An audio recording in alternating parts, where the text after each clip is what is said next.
SEO Social Science YouTube channel, your study guide.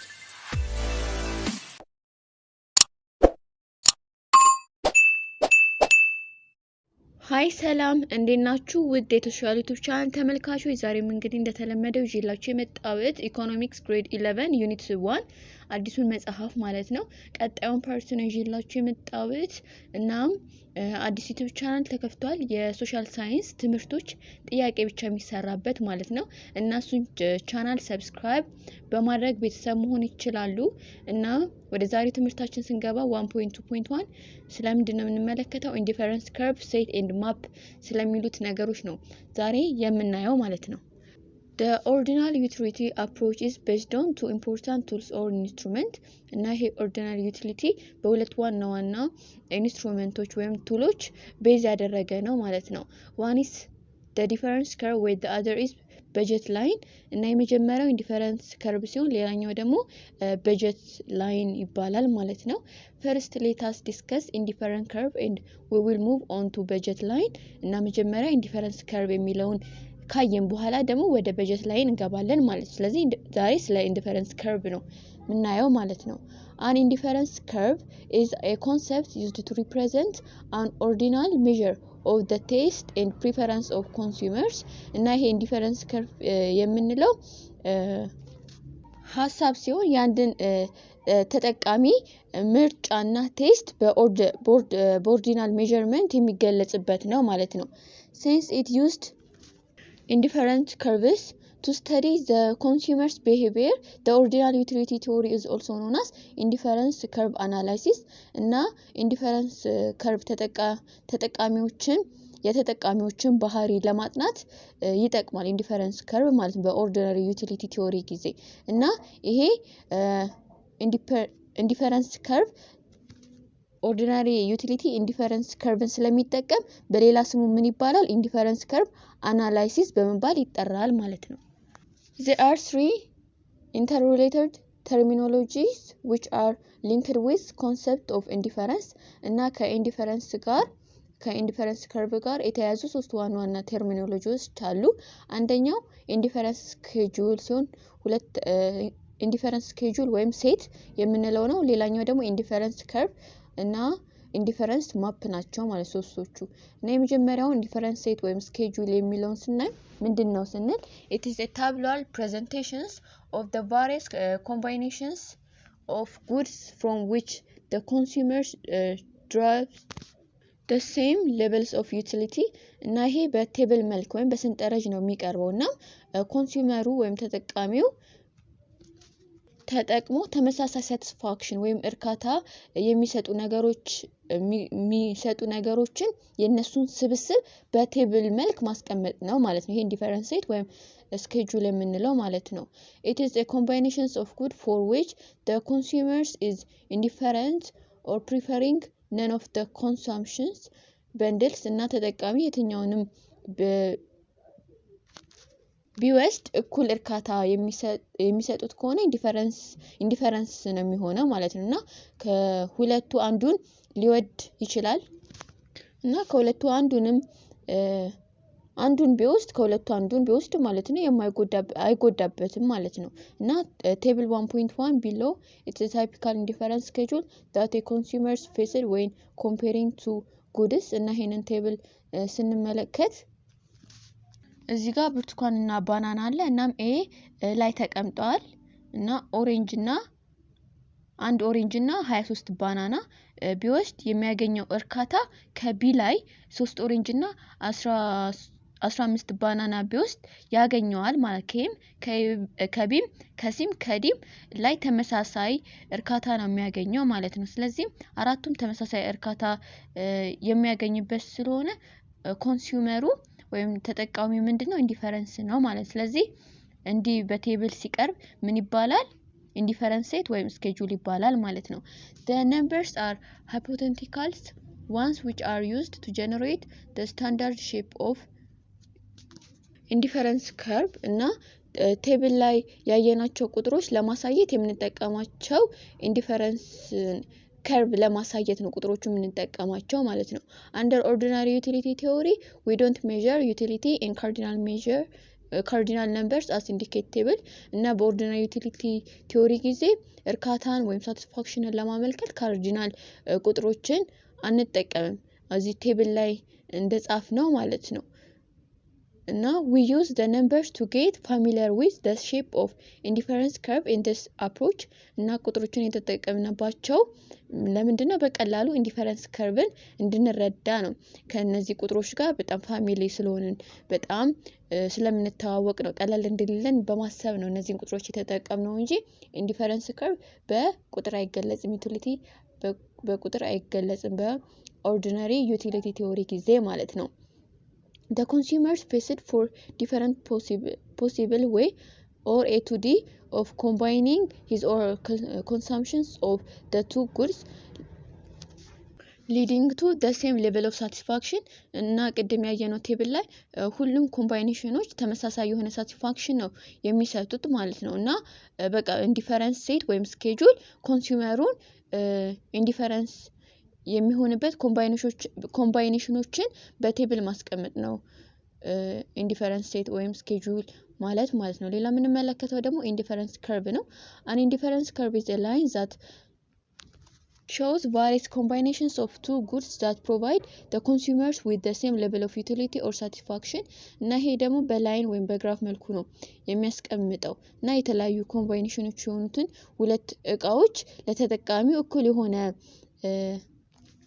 ወይም አንድ አይነት ደረጃ ላይ ያለ እርካታን ወይም ሳቲስፋክሽንን በግራፍ መልክ ማስቀመጥ ማለት ነው በኤክስ እና በዋይ ኮኦርዲኔትስ አድርጎ ማለት ነው እና እዚህ ግራፍ ላይ እንደምንመለከተው ማለት ነው በቃ ኢንዲፈረንስ ከርቭ በዚህ መልኩ ነው የሚቀመጡት ማለት the same level of satisfaction ላይ የሚገኙ ነገሮች በግራፍ መልክ እንደዚህ ይቀመጣሉ ማለት ነው ባኖታለ ምን ያህል an indifference curve is also iso utility curve it shows different way of combining two goods x and y that give the buyer the same level of satisfaction ይሄ ማለት ነው indifference curve iso utility curve ነው ማለትም iso ማለት ተመሳሳይ ማለት ነው utility ደግሞ እርካታ ስለዚህ indifference curve ስንል ተመሳሳይ እርካታ የሚሰጠን ማለት ነው indifference curve ስንል ማለት ነው when a consumer move on the same indifference curve from point A to B እና ተጠቃሚው በአንድ አይነት indifference curve ወይም ተመሳሳይ የእርካታ ደረጃ ላይ ለመቆየት ከA ወደ B በሚሄድበት ጊዜ ለምሳሌ for instance the consumers buy more unit of the X good but must give up in return some unit of the Y good to remain on the same level of satisfaction obtained combination A እና ይሄ ቴብልን ብንመለከት በኤ ላይ ማለት ነው ኦሬንጅ 1 ገዛ ከዛ በዛ በባናና ደግሞ 23 ገዛ እና ከኦሬንጅ ተጨማሪ ቢ ላይ ማለት ነው 3 ከገዛ ከባናና ላይ የግድ መቀነስ አለበት ስለዚህ ኤክስ ላይ ከጨመረ ዋይ ላይ መቀነስ አለበት ዋይ ከጨመረ ደግሞ ከኤክስ መቀነስ ይኖርበታል በተመሳሳይ እርካታ ላይ ለመድረስ ወይም ለመቆየት ማለት ነው any movement on indifference curve show that consumers willingness to substitute one good for another without affecting overall satisfaction እና ይሄ indifference curve ወይም ግራፍ እንቅስቃሴ ማለት ነው የተጠቃሚውን እርካታ ሳይቀየር ግን የእቃዎችን ወይም የሚጠቀምበትን ነገር መቀያየር ፍላጎቶችን መቀያየር ይችላል ነው የሚለው ይሄ ግራፍ የሚያሳየን ማለት ነው ሌላ ምን መለከተው ኢንዲፈረንስ ማፕ ነው ይሄ ደግሞ this set of a collection of indifference curve with different level of satisfaction ይሄ ደግሞ ይሄ ኢንዲፈረንስ ከርቦች ስብስብ ነው ኢንዲፈረንስ ማፕ ማለት ነው የተለያዩ የእርካታ መጠን ሳቲስፋክሽን መጠን ያላቸው ኢንዲፈረንስ ከርቦች ስብስብ ነው ኢንዲፈረንስ ማፕ ማለት ነው in figure 1.3 a higher indifference curve refers to a higher level of satisfaction and a lower indifference curve show less satisfaction እና ኢንዲፈረንስ ማፕ የተለያዩ የኢንዲፈረንስ ከርቭ ስብስቦች ነው አላለም ስለዚህ እዚህ ግራፍ ላይ የምንመለከታቸው ኢንዲፈረንስ ከርቭ 1 ኢንዲፈረንስ ከርቭ 2 እና ኢንዲፈረንስ ከርቭ 3 የተለያዩ እርካታ መጠን ያሳየናል እና ከፍ ያለ ሲሄድ የእርካታው መጠንም ይጨምራል እና በዛው ልክ የምንጠቀመው እቃና ገበያችንም በዛው ልክ ከፍ ይላል ማለት የእርካታ መጠኑ እየጨመረ በሄደ ቁጥር indifference curve to reflects high level of utility than ኦፍ ኢንዲፈረንስ ከርቭ 1 እና ስለዚህ ኢንዲፈረንስ ከርቭ 2 ከኢንዲፈረንስ ከርቭ 1 የበለጠ የእርካታ መጠን እንዳላቸውም ያሳያል። ከፍ ባለ ገቢ ከፍ ያለ እርካታ ማግኘት እንችላለን ማለት ነው። እና any consumer has a lot of indifference curve but no just one እና አንድ አይነት the same satisfaction ሊኖር ይችላል፣ ነገር ግን ሁሉም ባንዴ አይሆንም ማለት ነው። if we compare consumptions points R and S in figure 1.3 እና እዚህ ግራፍ ላይ ያሉትን ፖይንቶች ተጠቃሚዎች በምንመለከትበት ጊዜ የአር እና የኤስን ፖይንት ማለት ነው በጉድ A1 እና በጉድ B1 ሳቲስፋክሽን ፖይንታችን አር ሲሆን የጉድ A2 እና የጉድ B2 ደግሞ ሳቲስፋክሽን ፖይንታችን ኤስ ነው። እና ኤስን እና አርን ስናነጻጽር ኤስ ላይ የጉድ 1 እና የጉድ 2 መጠን ከፍ ይላል እና አርን ስንመለከት ደግሞ የእቃው መጠን ዝቅ ያለ ነው። ስለዚህ A1 እና B2 አርን ሲሰጡን A2 እና B2 ደግሞ ኤስን ይሰጡናል እና B2 ከB1 ይበልጣል፣ A2 ደግሞ ከA1 ይበልጣል ማለት ነው። ስለዚህ ኤስ ከአር ይበልጣል እና በሌላ አገላለጽ ደግሞ ኤስ ላይ ያለው እርካታ ከአር ይበልጣል። ለምን ስንል መጠናቸው ጉዱ ከፍ ስላለ ማለት ነው። የጉዱ መጠን ከፍ ያለ ስለመጣ ማለት ነው። therefore point on the upper indifference curve represent high utility ስለዚህ ከፍ ያለው indifference curve ከፍተኛ የሆነ እርካታ እንዳለም ያመለክታል ማለት ነው። እዚህ ጋር ነው ታለ ምን ይላል a consumer faced an infinite numbers of indifference curve representing different satisfaction levels እና ተጠቃሚ በጣም ብዙ የሆነ indifference curve ሊኖረው ይችላልና ይሄ የሚያመለክተው የተለያየ የእርካታ ደረጃ እንደሚያገኝ ነው በተለያየ የገንዘብ መጠንና እቃ ጉዶች ማለት ነው። what determines the indifference curve that can be achieved by a consumer at a given time is the income of the consumers and the price of the good እና ስለዚህ indifference curve የሚወሰነው ተጠቃሚው የሚያገኘው የእርካታ መጠን በሚያገኘው የገቢ መጠንና የእቃው ዋጋ መሰረት ነው የእርካታው መጠን የሚወሰነው ማለት በገቢው በኢንካሙና በእቃው መጠን ማለት ነው። we will study this concept under the topics of budget line እና ይሄንን budget line በሚለው የምናየው ይሆናል ይሄንን ሐሳብ ማለት ነው። እና ሌላ ምን እንመለከተው 1.2.1 properties of indifference curve ስለ indifference curve ባህሪያቶች ምንድናቸው የሚለውን ስናይ indifference curves are a certain unique characteristics እና ልዩ የሆነ ባህሪያት ነው ያሉት indifference curve ማለት ነው። አንደኛው ስንመለከት indifference curve have a negative slope or downward sloping to the right እና indifference curve ስናይ ወደ ታች የተሰመሩ ናቸው እና ወደ ታች ከሆነ ሁሌም ኔጌቲቭ ስሎፕ ነው ዳውንዋርድ ናቸው ማለት ስለዚህ ኔጌቲቭ ስሎፕ ነው ሁሉ ጊዜ። indifference curves are negatively sloped because the consumption levels of one commodity can be increased only by reducing the consumption level of another commodity for a movement along an indifference curve እና ለምንድነው indifference curve ኔጌቲቭ ስሎፕ የሆነው ስንል ተመሳሳይ የሆነ የእርካታ መጠን ላይ ለመድረስ አንዱን ከፍ ስናደርግ አንዱን ዝቅ እናደርጋለን። ስለዚህ የአንዱ ዕቃ መጠን ከፍ የሚለው ሌላው ዝቅ ሲል ነው። ስለሆነም ነው ወደ ታች እንዲወርድ አድርጎታል ማለት በዚህ ምክንያት ነው ኔጌቲቭ ስሎፕ የሆነው ማለት ነው።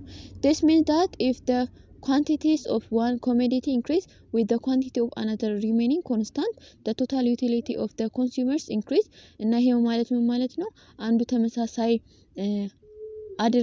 አንዱን ተመሳሳይ አድርገን ሌላውን መጨመር። ለምሳሌ የቀደሙ ቴብል ላይ ብርቱካን 1 እና ሙዝ 23 ብንመገብ እና ቢ ላይ ደግሞ ኤ ላይ ነው አንድ ብርቱካን እና 23 ባናና ማለት ነው። ቢ ላይ ደግሞ ተመሳሳይ ባናናውን እንደ ኤ ላይ ማለት ነው 23 ብናደርግ ኮንስታንት ሆነ ማለት ነው። ስለሆነም የማይጨምር ከሆነ ምን ይሆናል ግራፋችን ሆሪዞንታል ይሆናል ማለት ነው። እና ይሄ ደግሞ ምን ማለት ነው ኤ ላይ ያለው እርካታ ከቢ ይበልጣል ማለት ነው። እኩል እርካታ አናገኝም ኢንዲፈረንስ አይሆንም። እኩል እርካታ ካገኘን ነው ኢንዲፈረንስ የሚሆነው ማለት ነው። ስለዚህ ኮንስታንት መሆን አይችሉም ማለት ነው። ስለዚህ የሲም የዲም 23 ከሆነ ይሄ ሊሆን አይችልም ኢንዲፈረንስ ከርቭ ሊሆን አይችልም ማለት ነው። On the other hand, if the quantity of the commodity decrease with the quantity of another remaining constant, the total utility of the consumer reduced.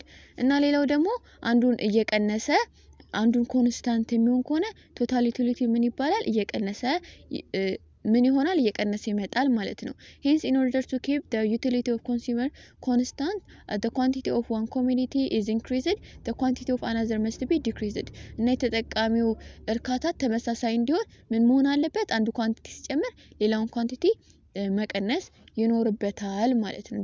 እነዛ ኮንስታንት ሊሆን አይችልም። 23 ሊሆን አይችልም ወይም ሊቀንስም አይችልም ማለት ነው።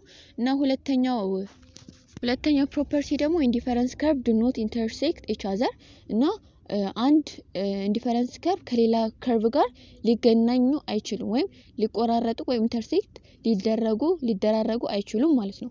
If they do intersect, the point of their intersection will means to different levels of satisfaction from a single combinations of good, which is impossible. እና ሁለት ኢንዲፈረንስ ከርቭ ኢንተርሴክት አደረጉ ማለት ከአንድ ፖይንት ሁለት የተለያዩ እርካታ ልናገኝ ነው ማለት ነው። ማለትም አሁን ኤ ላይ ባለው ቅድም ያየነው ቴብል ላይ ከባናናና ከኦሬንጅ አንድ እርካታ አግኝተናል ሳቲስፋክሽን እና በተመሳሳይ በእነሱ የተለያየ እርካታ ልናገኝ አንችልም ማለት ነው። ስለዚህ ሁለት ኢንዲፈረንስ ከርቦች ኢንተርሴክት አደረጉ ማለት ከአንድ ፖይንት ሁለት የተለያዩ እርካታ ልናገኝ ነው ማለት ነው። ያ ማለት ደግሞ ኢንዲፈረንስ ከርቭ 2 እና ኢንዲፈረንስ ከርቭ 1 ሁለቱም ተመሳሳይ ፖይንት ነው ነክተው የሚያልፉት ማለት ነው። እና የተለያዩ የእርካታ መጠን በተለያየ ቦታ ላይ ነው የሚሆነው። ይሄ ደግሞ የማይሆን ነገር ነው ማለት ነው።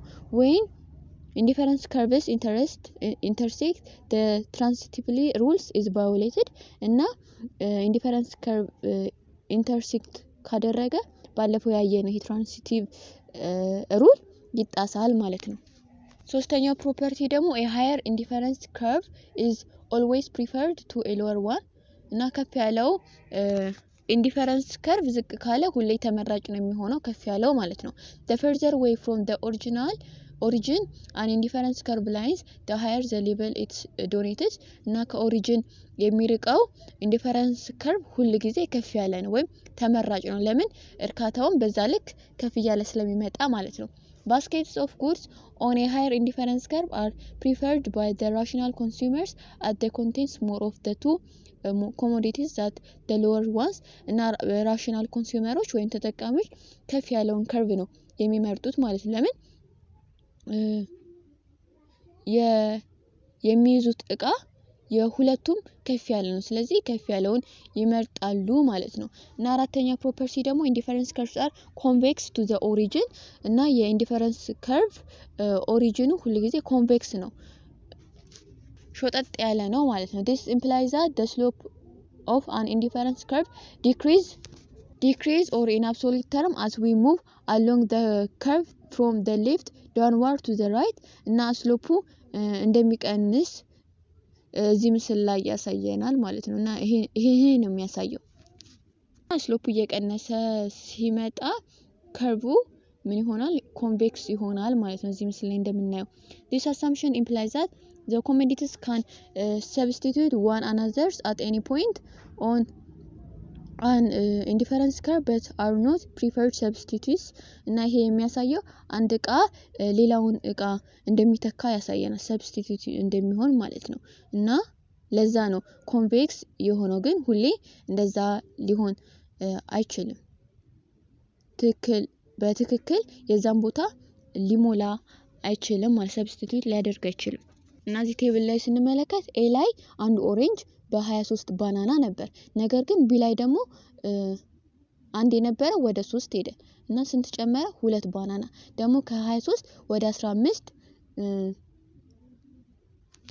ባናናው ደግሞ ከ23 ወደ 15 ስንት ተወ ወይም ቀነሰ? 8። ስለዚህ ሁለቱ ኦሬንጅ እና 8ቱ ባናና እነዚህን እዚህ ጋር የሚታዩትን ቁጥሮች አንድንና 23ን እየተኩ ነው ማለት ነው።